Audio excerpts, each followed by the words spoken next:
మా స్పర్మ్ మా ఎగ్స్ని ఫ్రీజ్ చేసుకొని ఉంచుకోవచ్చు. ఎన్ని ఇయర్స్ వరకు ఉంచుకోవచ్చు? ఫస్ట్ ఒకటి 47 ఇయర్స్, మీ 40 ఇయర్స్, ఫస్ట్ మనకి ఎగ్స్ రావాలి. సరే ఇది పక్కకు పెడదాం.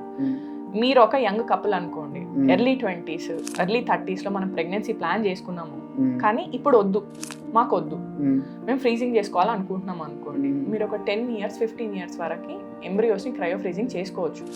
అవి అవే టెంపరేచర్ మెయింటైన్ చేసి లిక్విడ్ నైట్రోజన్ మనం ఫిల్ చేసుకొని మంచి హెల్దీ ఎన్విరాన్మెంట్లో అవి అలానే ఉన్నాయి అనుకోండి, 15 ఇయర్స్ తర్వాత ట్రాన్స్ఫర్ చేసుకున్న ఎంబ్రియో గ్రేడింగ్లో పెద్ద డిఫరెన్స్ రాదు, జీన్స్ హెల్దీగా ఉంటాయి.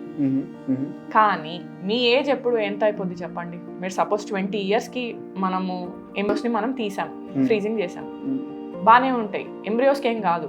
కానీ మీరు 45 ఇయర్స్కి ట్రాన్స్ఫర్ చేసుకుందాం అనుకున్నారు. 45 ఇయర్స్కి మన బాడీ కూడా అడాప్ట్ కావాలి కదా. ఫస్ట్ మన బాడీలో ప్రెగ్నెన్సీలో కాంప్లికేషన్స్ వచ్చే ఛాన్సెస్ అనేటివి ఎక్కువ 45 ఇయర్స్ దాటితే. మన ప్రెగ్నెన్సీలో బీబీస్ రావచ్చు, ప్రెగ్నెన్సీలో షుగర్ రావచ్చు. First of all uterus receptivity ఉందో లేదో కూడా తెలియదు. మనం బేబీని అయితే తయారు చేసుకొని పెట్టుకున్నాం, కానీ ఆ బేబీ పెడితే యూట్రస్ పట్టుకోవాలి కదా బేబీని. సో ఎండోమెట్రియం లైనింగ్ ఉండాలి. తను ఆల్మోస్ట్ ప్రీ మెనోపాజ్ లాగానే 40-41 ఇయర్స్. సో ఈ టైంకి మనం బేబీని పెట్టామనుకోండి, గర్భసంచి కూడా పట్టుకోవాలి కదా.